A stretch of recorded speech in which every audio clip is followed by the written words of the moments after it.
This is Dr. Mitch Robinson, and this video is on insulin and glucagon, and it accompanies handout number 14 for cellular and molecular medicine.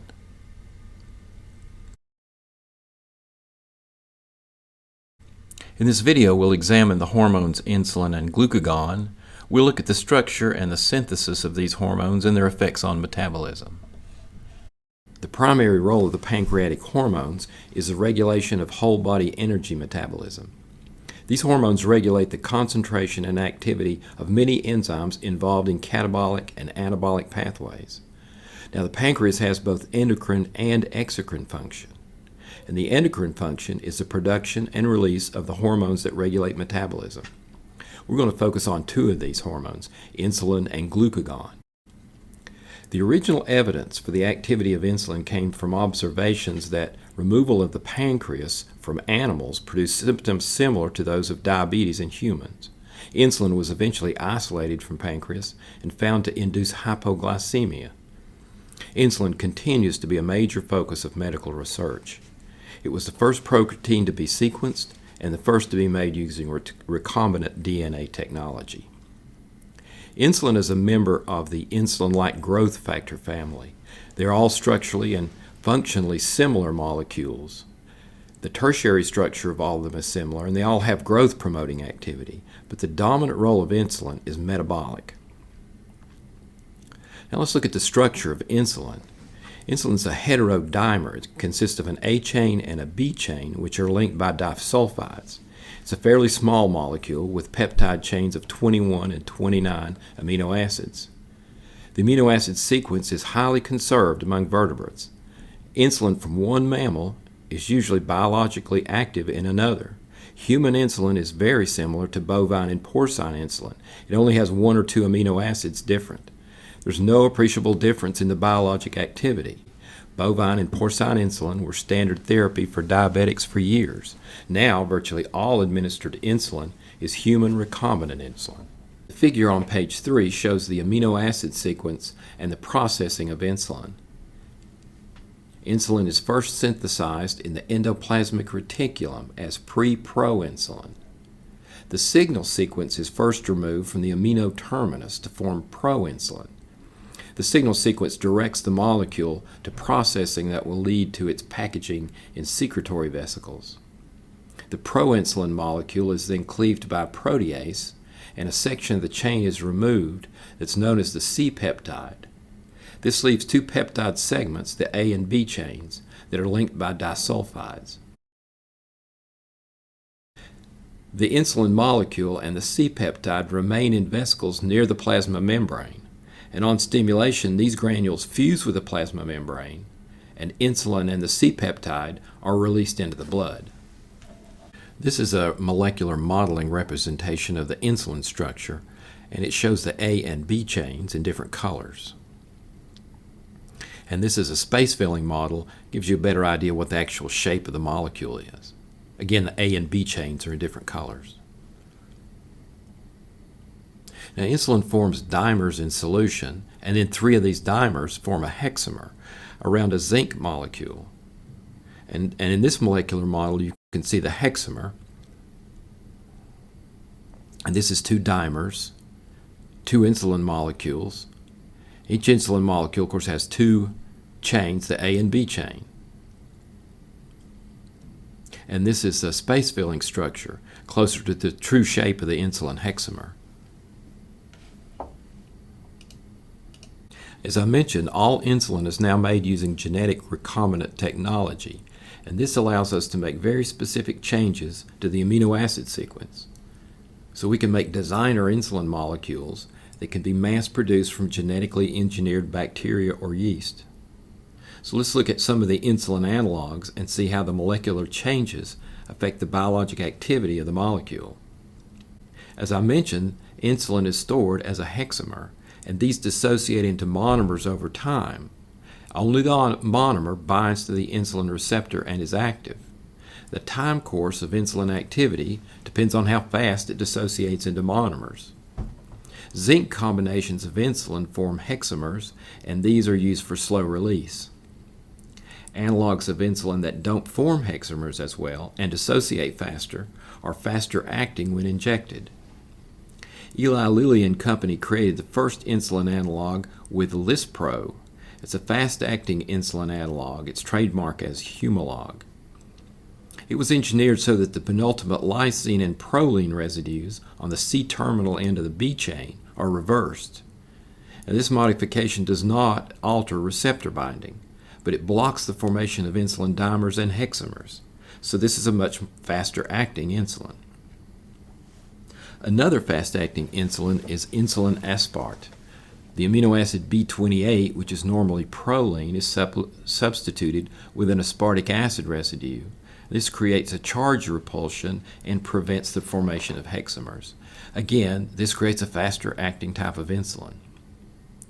Glulisine is a newer, rapid-acting insulin analog. The amino acid asparagine at position B3 is replaced by lysine, and the lysine at B29 is replaced by glutamic acid. Again, the changes result in non-hexameric, faster-acting insulin. Other insulin analogs have delayed action. Glargine insulin was developed by modifying amino acids, including the two positively charged arginines added to the C-terminus of the B chain. And this shifts the isoelectric point from 5.4 to 6.7, and this makes glargine less soluble at physiological pH. So when glargine is injected subcutaneously at pH 4, most of it exists as an insoluble precipitate. Now the insulin molecules slowly dissociate from the precipitate, and so they become available over an extended period of time. Dedimer insulin has a fatty acid, a myristate or 14-carbon fatty acid, attached to the lysine at position B29. This fatty acid causes the analog to bind to albumin in the blood, and this slows dissociation from albumin, allows it to act over a long period of time. Now, it's not necessary for you to commit all these analogs to memory. What's important is that you know the molecular basis of the fast and slow-acting analogs. Now, let's look at the release of insulin from B cells. Although the level of glucose in the blood is the most significant factor affecting insulin release, there are other agents that can elicit a response. The digestion of food causes the release of gastrointestinal hormones into the blood that stimulate insulin secretion. Other hormones, such as epinephrine, inhibit the release of insulin. A number of drugs have been developed that can stimulate insulin production. These include sulfonylureas. Fructose, unlike glucose, does not stimulate insulin secretion from pancreatic beta cells. The lack of stimulation by fructose is likely due to the low concentration of the fructose transporter GLUT5 in beta cells. The figure on page 5 shows the mechanism by which insulin causes the release of insulin granules from the B cells. Pancreatic B cells contain the GLUT2 transporter, which allows glucose to pass into the cell when glucose is elevated in the blood. Glucose is converted to glucose 6-phosphate by glucokinase and eventually results in ATP production. And ATP production in the B cell is linked to depolarization and an influx of ions. There's an ATP-gated potassium channel in the cell that's normally open, and it allows potassium out of the cell. An increase in ATP causes that channel to close. When the potassium movement stops, the cell becomes depolarized, and this allows calcium into the cell. Now, calcium is also released from intracellular stores. Calcium release leads to fusion of the granules with the cell membrane and secretion of insulin into the blood.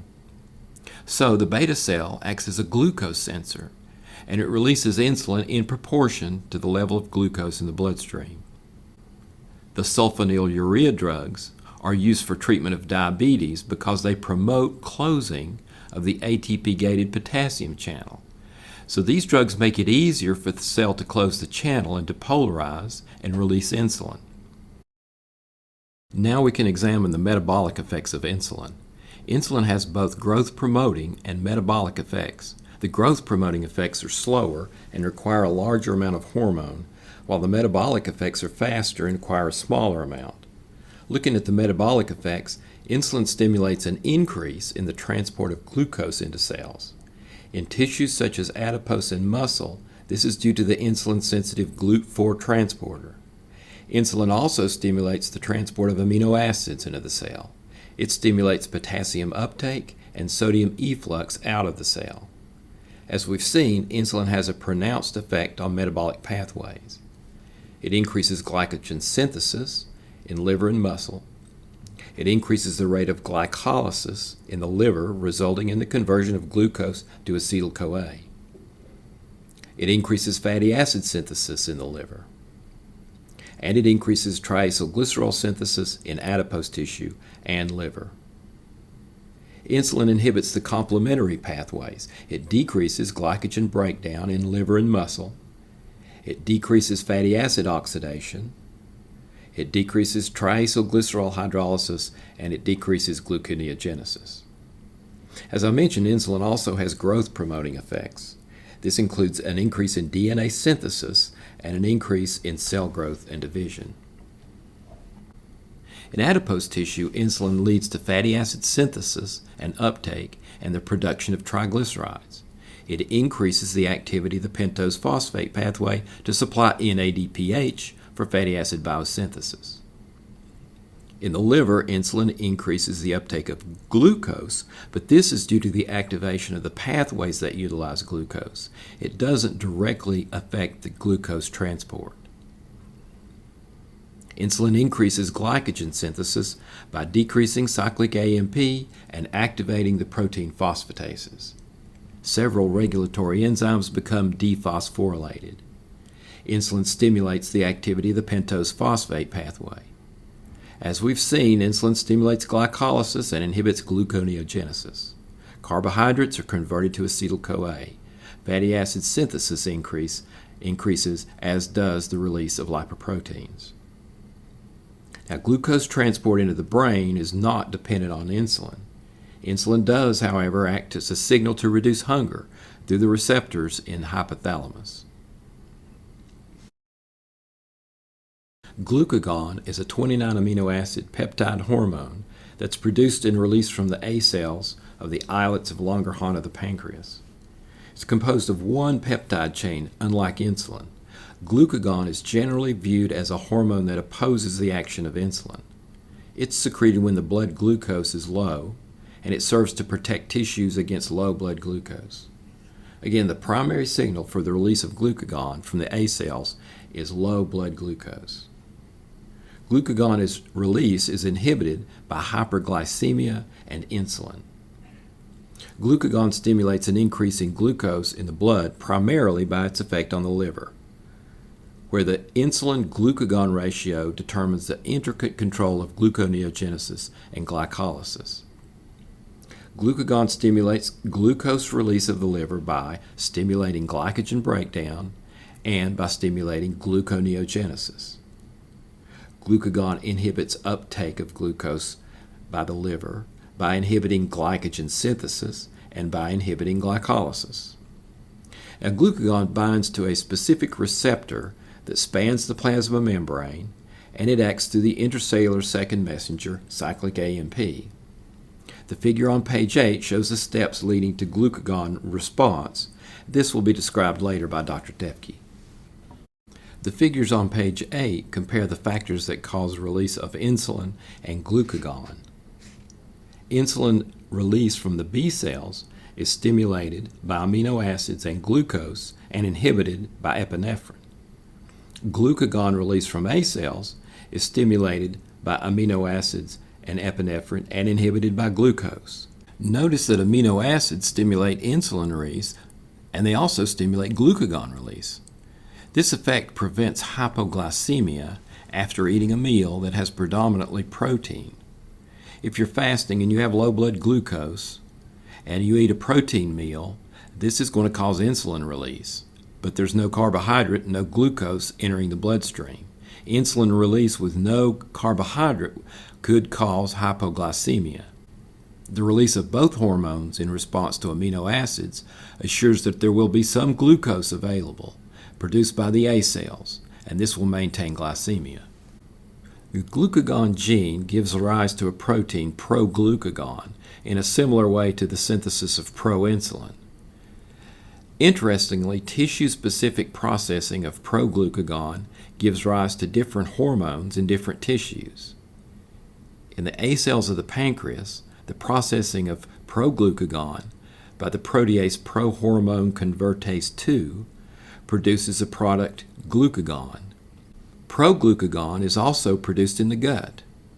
Here, a different protease, prohormone convertase 1, cuts the precursor protein at different places in the peptide chain, and this leads to the release of different peptides.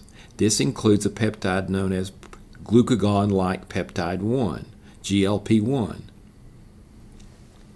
GLP-1 has a major effect of enhancing the release of insulin in response to glucose stimulus, and it suppresses the secretion of glucagon. The result is that GLP-1 has the effect of lowering blood glucose. The drug exenatide, also known as Byetta, is a GLP-1 agonist, so it helps GLP-1 stimulate insulin release. Exenatide is used as a treatment for type 2 diabetes. Amylin, or islet amyloid protein, is a 37 residue peptide hormone that's released from the pancreatic B cells at the same time as insulin. Amylin slows digestion and it slows the glucose rise after a meal. It also helps to lower hunger. Pramlintide, brand name Simlin, is a new drug that's a synthetic analog of amylin. And that concludes this video on insulin and glucagon.